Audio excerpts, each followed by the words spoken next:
എന്തെങ്കിലും love failure അങ്ങനെ വല്ലതും ഉണ്ടോ? ഏയ് ഫെയിലിയർ ആവാൻ അവനൊരു ലവറെങ്കിലും വേണ്ടേ? ഈ തള്ള അമ്മേ. എന്റെ പൊന്നു മോളെ, ഞാൻ അവനെ കൊണ്ട് മടുത്തു.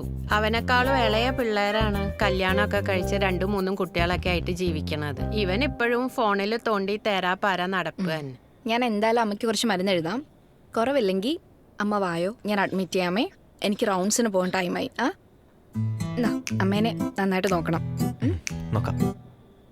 അപ്പൊ ശരി അമ്മ, എന്തെങ്കിലും ഉണ്ടെങ്കിൽ വായോ കേട്ടോ. ശരി.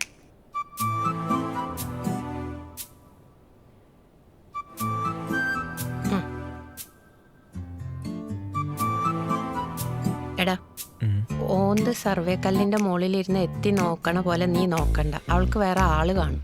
എന്റെ പൊന്നമ്മേ, നിങ്ങളുടെ ഒടുക്കത്തെ നെഗറ്റിവിറ്റി എനിക്കൊരു ലൈന് പോലും സെറ്റ് ആവാത്തെ. ഞാനൊന്ന് സമാധാനമായിട്ട് വായി നോക്കിക്കോട്ടെ. വായി നോക്കാനല്ലാതെ വളയ്ക്കാൻ എന്റെ പൊന്നുമോനെ അറിയോ?